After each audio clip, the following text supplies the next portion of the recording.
Gets me through my morning every day. Every morning. Ladies and gentlemen, Adelaide's Jody and Hayesy on Nova. Look, weddings can be so beautiful. Your relationships can be absolutely just glorious and just heading into the next stage of your life, and that is when you become man and wife. Yeah, sometimes you can just get caught up though, can't you? Yeah, you In can. the romance of it all. The romance of it all and the mechanics, maybe the physical mechanics and all those types of things. What you you know getting what I mean? at there? As this, I'll start off with this headline. Groom discovered his new bride was actually a man 12 days after they married, with police alleging his new wife was scamming him. Of course. How did it take 12 days? 12 days. It's Yeah. a very good question.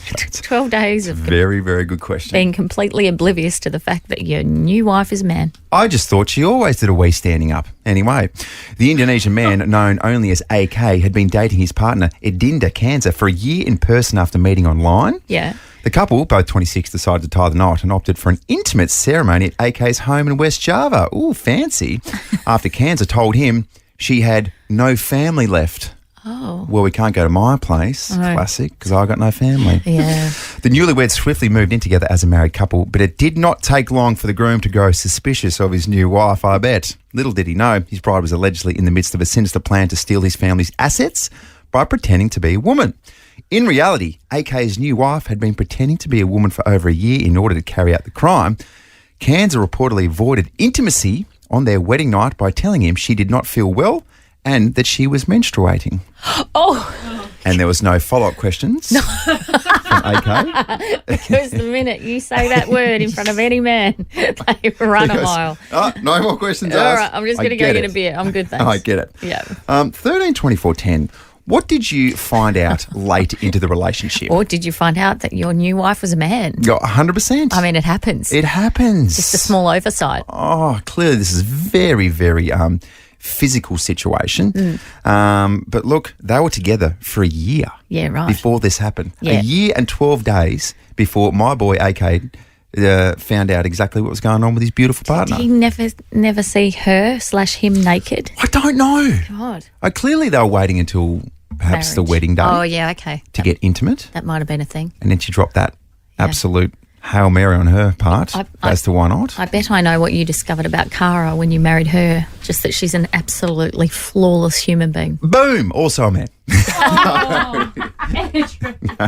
13-24-10.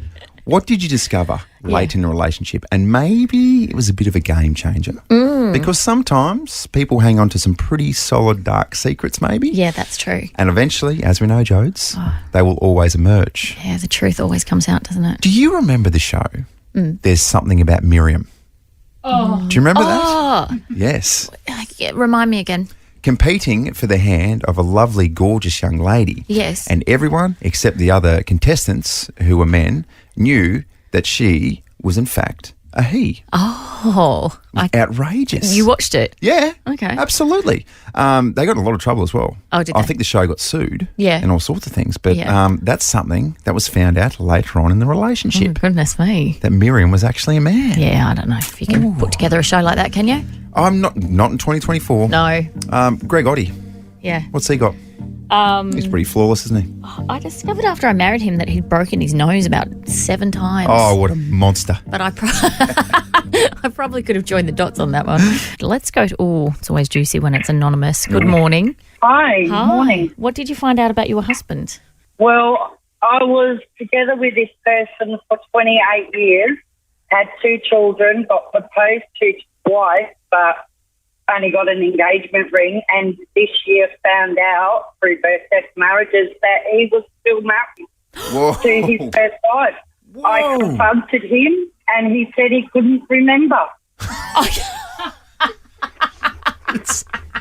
I'm going to be So honest one with of you. many lies that has come out about him, and yeah, I'm sure I'll hear the rest. And no, I'm not with him anymore. No, Yeah, so anonymous. A continued relationship. So he was. Was it a double relationship? Like he was still in the relationship with the first wife?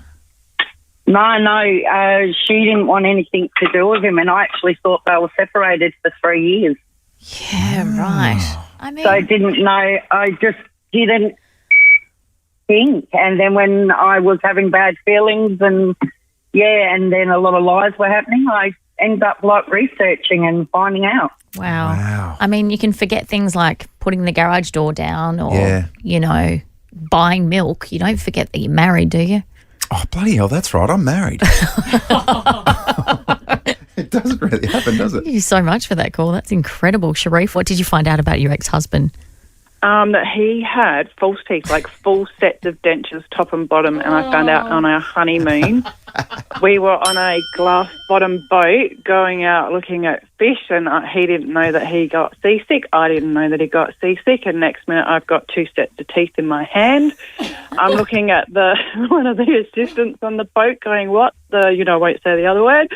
And she just said, what? And I went, I didn't know. And she starts laughing and I start laughing, and then we had to put him in a Ziploc bag while he violently vomited over the side of the boat for half an hour. There we go. There you go. Did it change, the sexual attraction? Well, I always wondered why he had such perfect teeth Yeah. when we got together, but no, it didn't. But we're no longer married for other reasons. So, 6 years Not later. the teeth? No, not the teeth. No, much worse. Oh, dear. Thank you so much, Cherie. There you go. Kirsty, oh, my goodness, what did you discover? I discovered after being with my partner for about 6 months, and I was only 21 and he was 24. So he was actually already married and he had 3 kids. Wow. How long? So I didn't expect that. When I was only 21, I was like immediate family scenario. Yeah. So how did you find out? And after how long?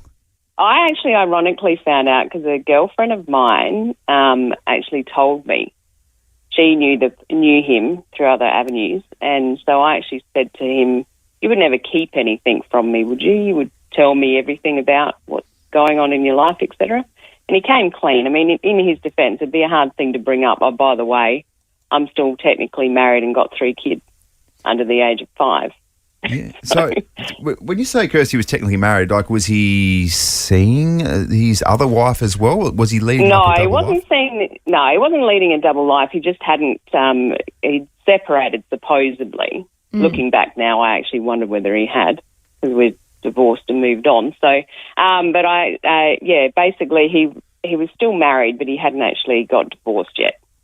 Wow. So, yeah. So, but it was a lot to take on. I remember going to the Titanic thing as a family all of a sudden. We got in as a family pass, and I was like 22 years old thinking, my goodness, I'm actually a family now. Yeah. So did you? And so you guys tried to make the relationship work after that? Yeah. We were married for 13 years after that. Wow. So you became a stepmum immediately. I became a stepmum, and immediately, and so I knew the kids from the age of 2 to the age of 16 in the end, the youngest. So wow. But we divorced in the end. But it was definitely a shock to me at that age, because it was like all of a sudden being an immediate. I was married at 24 with 3 kids. So it was very. It's a lot to all of a sudden take on. A lot to digest, isn't it? It was a lot to digest, exactly. It wasn't like you came home and said, I've got a cat. Yes. No, I could probably live with that. I'm not sure I could live with he came home and said he was actually a girl previously. It would have been a bit weird, but you know. And then when you get to that stage, you start thinking to yourself, like, well, how did I pick up on the clues? No, exactly. You know, the wings standing up, all those types of things. Kirsty, thank you. Thank you so much for your call. Have a great day. You too. Here's what you're waking up to, Adelaide. In the news today. Breaking news. What's in the news today? Your post-snooze news. You've just woken up and you're like, oh, so much information out there. I cannot drill down on it. We've got newsreader Abby to do that for you. What you got this morning, Abs? Good morning. So as we just discussed, it's budget day. No one's going to care about this but me, let's be honest, and the other newsreaders or journos across South Australia. But we've already had heaps of pre-budget announcements. So basically they're looking at giving $2.5 million to the health system. So obviously we have a very clogged health system at the moment. We saw elective surgeries cut last week. They're going to be putting more money into getting more beds, boosting our ambulance services, bringing more all of the ambulances online when they're driving around as well. There's also $40 million on law and order. There's $200 million for our prison system, and $80 million has been earmarked for road safety. So they're sort of the things we know about, but it will all be handed down by Treasurer Stephen Mulligan at 3:00 this afternoon. Oh, I can't wait. I'll tell you what, Abs, I can't wait. I'll be having a budget party. Actually, was- I've been invited to a lunch at McLaren Vale, so I'll be having a wine and having a budget party. Do you know what? I've said it before, I'll say it again. I love a man who's good with a spreadsheet, and that's Stephen Mulligan. He's a very sexy man, Stephen. Yeah, I've said it to his face. When he's punching those numbers, Yeah. you're like, whoa, oh my gosh. Yeah. I mean, Well, I mean, Stephen. yeah, but... Did you just say... The things he can do with those numbers. Am I right, ladies? Yes, a spreadsheet and being good with numbers. Yeah, it's a beautiful thing. That's what I'm looking for in a future husband. Did you just say breathily, oh, Stephen? Yeah, well, I get it. The whole numbers thing. Yeah. On the flip side of that is, I don't think I know my ones and twos times tables. Well, It doesn't surprise me. also on the flip side, The ones times tables. not sort of only stuff. can you not control a spreadsheet, you can't even control your own budget. Nah. Your wife has to manage your money for you. Yes, That's not sexy. She's my Stephen Mulligan. Wow. Moving on. Jones, what do you got for us? Okay, so alleged bicycle bandit armed robber and terminal cancer patient Kim Allen Parsons has been approved for voluntary assisted dying. So he's obviously going to die of cancer. It's been alleged that he committed all these bank robberies back in the day. It was probably, I don't know, 7 or 8 of them. Yeah, and it was in the 2000s. Yeah. Yeah. So he's going to die of cancer. He won't face trial for another 8 months, but he is in possession of his voluntary assisted dying kit and has approval to make use of it. So what do you think about that? Someone who can take their own life before they face the music for what they've allegedly done. Don't agree with it, obviously, but also then in 8 months' time, if he's got terminal cancer, will he be even able to get himself into court to stand trial in 8 months' time? Yeah, it's a good point. Yeah. Like if he's so sick that they can't get him there. But also, I mean, is it a waste of money just to then have the trial, convict him, you're going to jail, and then he dies anyway? Yeah. What sort of bike was he using? A push bike. It was just a push bike. It was a push bike. Are you serious? He would go to all the little banks. I think Manham got hit, I'm pretty sure. Oh my god. And they were all little banks, and he would go in, he would get the money, and he would go off on a push bike. Wow. I'm not kidding you. You're looking at me like I'm lying, but I'm not. It doesn't seem real, doesn't it? I know. You keep on getting away with that. I love that that's where your brain goes. So we're having this real intense conversation about the morals around being able to take your own life when you've committed crimes, and you're like, was it a BMX? I just wanted to knuckle down on the small things before we build up to the larger things like that. Good, thanks. That's your Post-it Snooze News. Jodes, I'm part of a nice little fraternity at the minute. Oh, are you? Yeah, it's called the Push-Up Challenge. Have you heard of this? I have not. Okay, it's probably time to recruit you. For those who are like, what are you talking about, you absolute filthy idiot? Well, the Push-Up Challenge is a free mental health and fitness event focused on pushing for better mental health for all Australians. Participants complete, this is the kicker, Okay. 3,249 push-ups or alternative exercises over 24 days, representing the 3,249 lives lost to suicide in Australia in 2022. Well, I applaud this cause and you jumping on board. That's Yes, amazing. Thank you for those applause. This is good fun. So what you can do as well is, and I'm involved in a team at Channel 7. Okay. So basically you can keep yourself accountable. They set you targets each and every day. It started yesterday. We had about 50 push-ups to do. Today it's about 110. Okay. Also, you can choose the particular charity that focuses on mental health and just get your mates involved. Do something that's active, but also, and most importantly, raise a conversation. Beautiful. Start talking. And as we know, Jodes, for blokes, that is just sometimes near impossible. Well, and I know you've had friends affected by mental health, yeah? 100%. I've been affected by mental health as well. Do you know what I'm saying in my little fella as well? Yeah. It's one step to say to blokes, hey, feel comfortable enough to open up. But I think blokes can still feel comfortable to open up and still not open up. Yeah. My boy's 6, and you can sort of half tell if something's happened at school, something's going on. Yeah. And even then, getting information out of him when he doesn't want to talk, almost impossible. My wife said to me the other day, what's going on? Because I was quite flat. She goes, what's going on? I was like, nothing, everything's fine. And she said, are you going to talk to me, or are we going to have to wait till you've had 2 beers and then all of a sudden you unload for an hour and a half? Yeah. thought, oh, geez, I don't want to be that guy. Yeah. That just sort of bottles stuff up, and then all of a sudden, because that's what blokes do, we bottle stuff up. You guys and do. Potentially, you leave it until it's in a dangerous situation. Yeah. I mean, I've noticed that with you, with my husband, with most men that I've ever dealt with. You just don't talk about your feelings. No, because I don't know if it's something that we grew up with. Like, it's just, it sounds ridiculous to say, but not manly to talk about how you're feeling.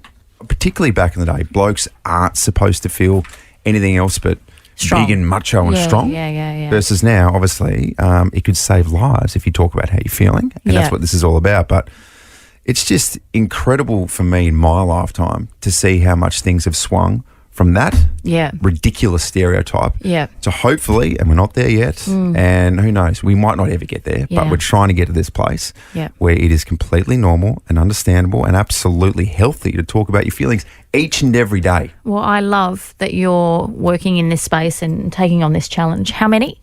3,249 push-ups. And guess what? We need some recruits. Because you can get yourself involved in a team. You keep yourself accountable. With blokes as well, that's how we communicate sometimes. Yeah. It needs to be to doing things together, and particularly physical things together. All of a sudden, you're doing it, you've done your push-ups, and you start to have a conversation. It could be as much as, hey, just while we're here, how are you going? Well, I am more than happy to jump on board. You're on board? Yeah. There she is. I'll do it. I mean, I've got bursitis in my shoulder. That's fine. Well, one-arm push-ups then. And just so you know, this is a very safe space, and if you ever need to talk, then producer Em is all ears. Yes. Thank you so much, Em. Okay, Jode, so it was 52 push-ups yesterday. Today's about 110, so we'll start right now. You owe us 162 push-ups. And also, none of this push-ups on your knee crap, all right? I'm not doing... No. I can't do 3,000 push-ups on my toes. Yes, no, thank you you. can. I will do it on my knees or nothing else. All right. That's fine. We'll take that. If you want to get involved as well, just Google the push-up challenge. It's all there, all the information you need, and then it will direct you to download the app, and you go from there. You can do it by yourself as well. You don't have to join a team. Yep. But just know you don't have to directly make a donation as well. You can help make donations, but it's more so just being part of what is hopefully a really, really positive movement for the next few days. Well done to you, my friend. Thank you very much, Jode.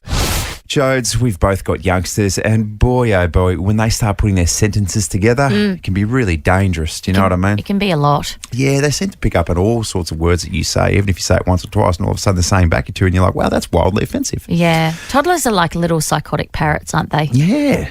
And even from like 3 to 6 and onwards. My 6-year-old called my wife the other day a DH.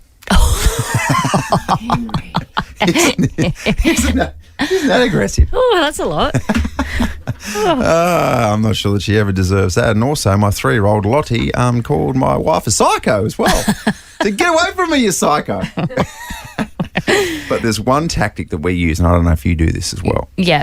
There's one tactic we use, but for whatever reason, and my kids might be in the car right now listening to it. So, Cara, just flick it onto Spotify just for a second. The count. Yeah. When you want something. Yeah. The count. Yep. I'm going to count to 5. Well, it's 3 in our house. Is it? Less tolerance. You don't have the patience for 5. No. I am going to count to 3, and I hear myself say it, and I'm like, I don't know what happens when I get to 3. Yeah, I know. I feel like we'd be the same thing. I wouldn't know what to do. I'm sure my wife Cara has a nice little backup plan, but we wouldn't know what to do. We got a bit of a Uno card the other day. Yeah. So our 3-year-old, who is really, really aggressive when she gets into a space where she wants something, she's very fierce, she's very determined. She wasn't getting what she wanted. Probably something like ice cream at 6 in the morning. Yeah. Who knows? That's a reasonable request. Probably something sweet. Why? Maybe on your birthday. But not when every day is your birthday. That's in the head of little Lottie. Yes. She took out the Uno card and reversed it on the car and said, I want this. No, you're not having it. I want this. No, you're not having it. She said, Mum, looked her in the face, grabbed her by the chin and said, I'm going to count to 5.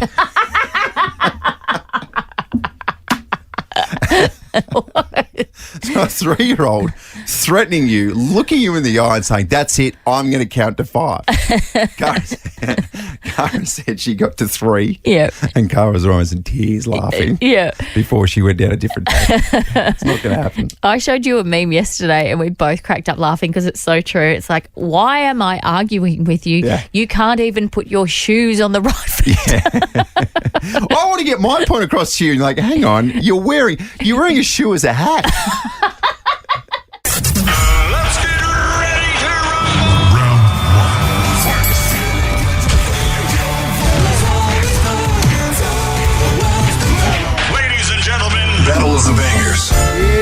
two people who, think of the most hate-filled space that you possibly could. That's us. Yeah. You or me just cruising around in that space. Normally we're mates, but I see these eyes looking at you with absolute disdain and disgust right now. Yeah, one of them's not even looking at me. It's like looking off into a different direction. What's going on there? I'm that angry. You got a dicky pupil there.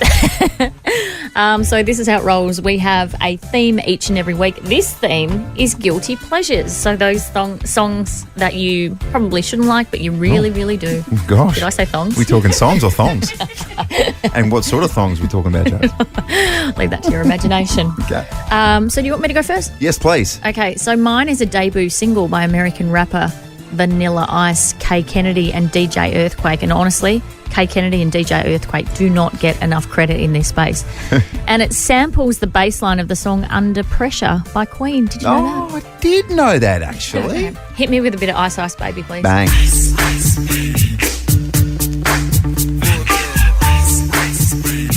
This is your guilty pleasure song? Why haven't we got any lyrics there? Do you want me to sing it for you? Yeah, go for it now. Ready? Hang now on. that the party is pumping. All right, stop. Elaborate. Oh. Oh, my gosh.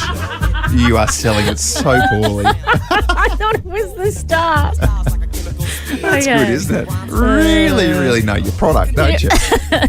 All right, so a bit of Vanilla Ice up against the one and only, the beautiful Natasha Bedingfield. Feel the rain on your skin. No one else can feel it for you. Only you can let it in. No one else can speak the words on your lips, Jody. Do you know the words to this? I honestly think you've stolen this from me. It's been well documented that I love this song. Where your book begins, the rest is still unwritten. Yeah. Did you sample that from me? No, I did not. Like Vanilla Ice sampled Queen?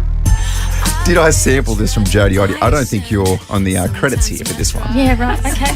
Okay, that's interesting. Get voting, everybody, on the Jody and Hayesy Instagram page, please, for the song that you want to hear tomorrow morning right about this time. All right, Vanilla Ice v Natasha Bedingfield. It feels like it's going to be a close race. It is 11-7 in my favour. In saying that, you're on a bit of a hot streak. And just so you know, that's a very feminine song that you love there. I know, it is my guilty pleasure song.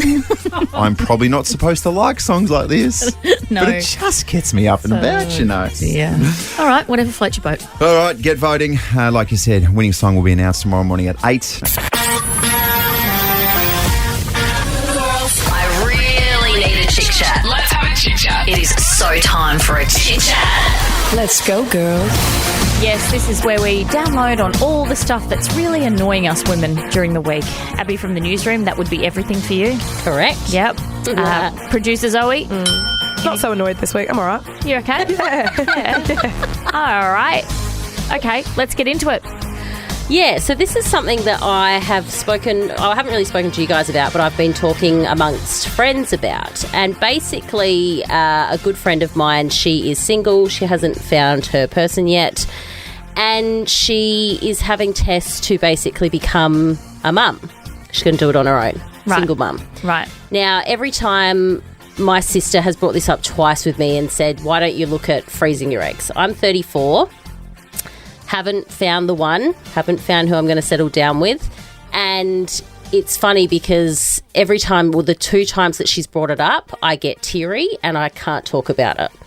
And I think it's because at 34, you sort of go, I thought that I would be married. I thought that, at least I'd be married. I thought that I would have maybe had a kid by now, et cetera, et cetera. Anyway. Do you feel pressure on that front? Yeah, I think I do a little bit because I think we're sold this dream as children that when you grow up, you meet your person, you go and have your own family, things like that. And I think that as much as I go, hats off to the women who do it and who are single parents or go and do it themselves. But for me, and I've spoken about it before, mentally I don't think I'm strong enough to bring a child into this world on my own. I've got such an amazing support network. I really, really do, and I know that they would be there for me. But also I think you look and you go, I want to bring my kids up in a family unit. Yeah. But today, I just sort of thought I'd love to hear from people. 13, 24, 10. Have you done this? Have you frozen your eggs? Have you gone down the path of having kids on your own? Are you thinking about it? Yeah. Well, two things here. Firstly, you can do it. You're you're one of the strongest people I know, and you're really fierce. And if you want to have a baby on your own, then I have no doubts in my mind that that's absolutely what you can do. And secondly, this is so common now. I know of so many people that are just going, well, you know what? I haven't found the knight in shining armour. I haven't found that guy that we're sold as little girls. So I'm just going to do this by myself because I want children. Yeah. So, it's a really interesting conversation. We'd love to hear from anyone who's gone down this path or anyone who's contemplating it. 13 24 10, give us a call. The other thing to talk about as well is I think even blokes do it as well. You have a timeline in your head of where you think things are supposed to be. And I would say maybe 90% it doesn't add up. Whether it's like by 25 I should be doing this, and by 30 I should be married, and by this I should be having this. And then I don't think you do it on purpose as well. And when it doesn't add up, maybe you feel like you're failing. Yeah. But you're definitely not. Everyone's definitely just got different journeys. It's funny because I'm 34, I'm so old, and I have that mentality, and that's not a good thing to think of. And then you speak to women who are in their 40s, and they all, oh, you're such a baby, you're so young. And there's me going, oh my God, I'm 34, life's over. And it's not at all. Well, I had my last child at 44. So, you just never know what's around the corner. But I will say this, life's not linear. Life isn't a carbon copy of that dream that we're sold. So you don't know what's around the corner for you. But if you want to pursue this path, I know you can do it. Yeah. 13 24 10, we'd love you to join the conversation this morning. Are you taking your own reproduction into your own hands? Stacey. Hello. Good morning. Firstly, Good morning. Are you offended by being called a single mum? No, not at all. I've been a single mother for 19 years. Right. Okay. And it's a tough... I got married and I had a house. I bought a house first, then I met a man, I got married, and then we had two beautiful children. It didn't work. And then later on I had another option to have a child. I was a single mum with the second child. My oldest is 20 and my youngest is coming to like 15. And from my opinion, the children need both males and females, or, we're in a different, gender is a bit of a interesting word, but, I from my opinion, they have absence from having, fathers or mothers in their lives. So if you had your time again, you would do it differently, Stacey?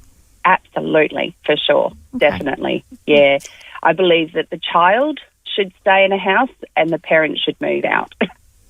Yeah, wow. As in terms of stability for the child. Absolutely, yeah. It's not about the adults at this point. When you're a mother, it's all about the children, and I think that people have got it wrong. I really feel that even the systems that we have in the government, we've got it wrong, that children need to have that stability of their own comfort, and they should never be ripped away from any of that. They should just have, the parents should, say if they're not parenting properly, for instance, they should be, people should come into their house and the children should stay there, and then the parents should leave, do some training and come back. Okay. All right. Thank you, Stacey. Thank you so much for your call. Really appreciate it. Good morning, Carly. Good morning. I just wanted to give you a little bit of peace of mind because, I understand the pressure from social media and I guess society is to have kids, in your 20s, late 20s, but I didn't meet my person until I was 32 and I'm 34 now as well, and we're only just starting to try for a baby. And I think it's pretty accepted these days, and it's also pretty normal to have babies a little bit later in life. So, don't be upset about it. I had a bit of a cry when you started to talk about it because I was like, oh, I feel you, but it's going to be okay. It's going to happen for you, whichever way you choose, I think. So, don't stress about it. Yeah, it's so normal. Obviously, women having babies later in life, it's so normal. Yeah, you just have to be healthy. These days. Yeah. So 44, Yeah, I was 44. I reckon Sonia Kruger was maybe 48, if not 50. Yeah. When she had her child. Yeah. So, it's definitely happening later. Yeah, definitely. Thank you very much for that call, Carly. Hey, Ellen. Morning, guys. How you going? Yeah, we're good, thank you. You're on your own with kids? Yes. So you're only going to get words of encouragement from me. My eldest is 19, so I have 3 children on the spectrum. My eldest is 19. I've done all 3 on my own. I did have children young, though, but when my eldest was born, I was on my own. It was just my mum was with me in the delivery room. He finished high school last year and has now moved overseas for his dream job. So I suppose for me, I don't necessarily believe you need both a mother and a father to, for bringing up children. If you have a great support system in place and I suppose you already know that you're going to do it on your own, I think you'll be fine. Yeah, it's a good point you make. Your kids will be fine. My son's, he's flourishing. Like, he was top 12 for his ATAR last year. He's halfway around the world, dream job, no uni, nothing. And I think he had that support system, not only with myself and my family, but at school as well, which really helped. But us women, we can do anything when we put our minds to it. So and true. You'll get days where you're like, oh, you know what, I can't do this anymore. I can't do it on my own. Yep. But you just brush yourself up, pick yourself up and just keep going. Yeah. So you've got this. Love that, Ellen. Thank you. Well spoken, That's Ellen. really nice. And that's a really important point she makes as well. You've got a great family support system and also Tank and Tori, 2 sausage dogs. Yeah. Very, very loud at times, but that's always very positive, that reinforcement from them. And let's be honest, I've kept Tank alive for 9 years, so surely a baby's not that hard. Yeah, that's true. Tank's been through some stuff. He has, hasn't he? Was it Tank or Tori that got hit by the car and then ended up... Tank. And then couldn't walk. Yeah, that back Anyway, thing moving going. on. I called you newsreader Zoe. Producer Zoe. You've got thoughts on this, don't you? Yeah, a little bit. I'm only 25, so I'm that bit younger that kids aren't on the radar for me just yet. But for me, I've made up my mind that I don't want children unless I fall in love with someone who would really like children, and then I think it would be nice to create something with them. So for me, I wouldn't even consider freezing my eggs because I know I wouldn't do it alone. Yeah. Having said that, it's not because I don't think I could or that people shouldn't. I was raised by a single mum, and you absolutely don't need a dad in your life, 100%, or the 2 parents. So you could totally do it, abs. Just personally, I just wouldn't. What makes you so adamant that you don't want kids? It's partly selfish. I want to live my life for me. I watched my mum give up her entire life for me, and I'm grateful for it, but I don't want to do that for someone else, which is selfish, but it's just the way it is. And yeah, I don't know.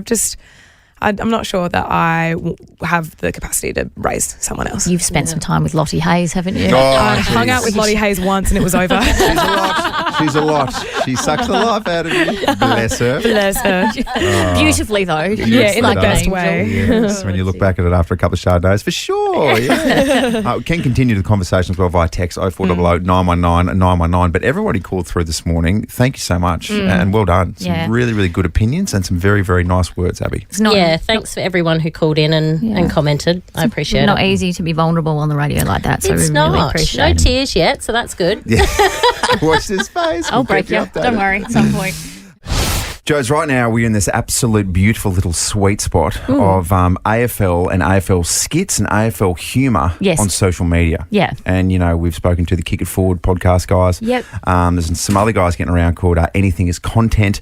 But maybe at the top of the tree are the boys from Marmalade. And if you've seen this is the Div 12 Rezzies. Right. So I reckon these guys connect with everyone so well is because it feels like they're one of us. Yeah, right. Do you know what I mean? Like we get obsessed with all these AFL players, but they're just on different planets. Yeah. The Div 12 Rezzies boys, you look at these guys and go, you know what, that could be me. Yeah. That could be me just running out there, not quite as athletic as some of the other guys and drinking chalky milk. That's what it's all about. I didn't realise it went as low as Div 12.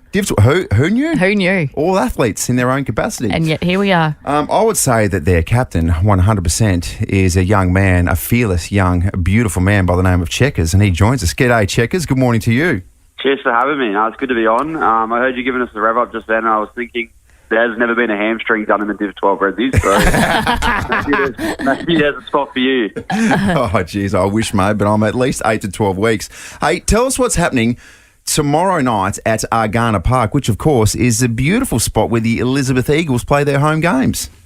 Yeah, so myself and Trey, who sort of do the content under Marmalade, are going back to our junior footy clubs tomorrow night. So mine, Lockleys Footy Club, and Trey's is Elizabeth, which is obviously where you went out the other week and kicked a beautiful snag.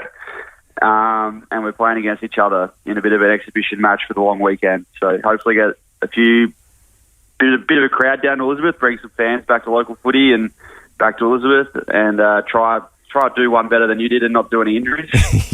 I'm just looking at one of your videos. If you're walking into the Adelaide Oval and the headline is "Normalise wearing full AFL kits," So it's you. and it's you and your mates on the hill at the Adelaide Oval, and you've got the full kit on with the Lockleys Hotel sponsor on the back. Yeah, we just played a game across the road at Adelaide Uni Parkland, so we thought we don't really want to miss out on the. I think it was a Crows game. We don't really want to miss out on the footy at Adelaide Oval, so we just walked straight across after the game without really icing up or anything, and then we had to double ice up later that night. Mate, you've got your boots on, for goodness sake. Yeah, the ankles were quite sore on that day. Yeah, I bet. Hey, checkers, we love your stuff, mate. And for those at home on social media, follow these guys at Marmalade. Mate, to tell us the game in particular. Geez, you got some big names locked in for tomorrow night. Yeah, I'll give you one fresh off the press. This hasn't been announced yet. It's going to get announced later today, but Tommy Jonas is going to be pulling on the boots. Oh, very nice. I'd imagine as well that TJ's still in very good nick. He's fresh off being a captain of the AFL club, really. Coming down to the lowest div, which is a strange fall from grace, unfortunately, for TJ. But, we got Johnny Platten's going to come back out to Elizabeth. We got Bernie Vince, Daniel Motlop, plus heaps of social media content creators like Caden McDonald and the Shep Mates, Prime Train.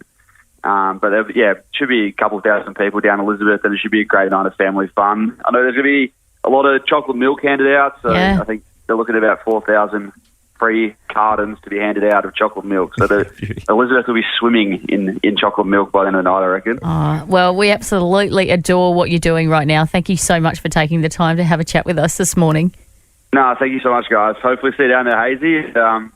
Even if you're on crutches, I'll try to feed you hand pass. Beautiful. Thanks, Checker. 6:30 tomorrow night at Garner Park. It is the Elizabeth Eagles taking on the Lockleys Demons. What an absolute showcase it's going to be. Good on you, Checkers. We love you. Thank you. Hey, I've got to tell you something super exciting. Well, it is for me anyway. But this morning at my coffee shop, which is on the corner of my street, it's called Nathaniel's. Big shout out to Nathaniel, who is an absolute legend. Remember when my daughter locked herself out of the house and she had to go down to Nathaniel's and they helped her? Same coffee shop. Yeah, right. Anyway. Well, there's not a chain of Nathaniel's. No. But guess who was in there this morning? Who are we talking? You said it's someone more important than Jason Horne-Francis. Bloody Elbow. Oh. The Prime Minister. I didn't think you were going to say that. Out of all the people, the Prime Minister, arguably the most important person in the country. The Prime Minister was at my coffee shop. Well, it's not mine, it's Nathaniel's, technically. Yeah. How cool's that? That is, I'm not sure how you would handle yourself if you bumped into Albo at your local coffee store. Yeah, and you know how I know this to be true? Because he went on 5AA upstairs and said this. Go on. Good morning. Great to be back in Adelaide. This morning I've been at a little coffee shop, Nathaniel's, which is terrific, in St. Peter's, where we've launched our candidate for Sturt. There you go. That excites me no end. I just wonder, next time you go to Nathaniel's, you need to work out if Nathaniel did the right thing. Yeah.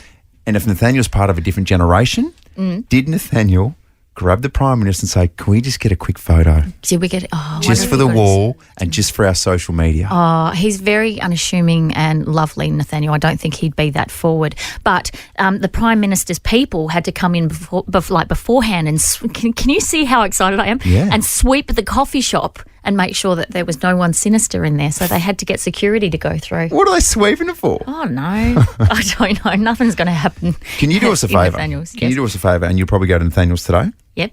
This is probably private information. Can you please find out what he ordered? Oh, yes. Because I'm telling you right now, if the Prime Minister says, I'll have a coffee, get us a hot chocolate, then it's off. Yeah, okay. Right, I'm not sure that we can be led fearlessly. We'll buy a hot chocolate now. By someone who drinks a hot chocolate with a marshmallow. consistently. I wonder if he charged him too. That's the other question. Good question.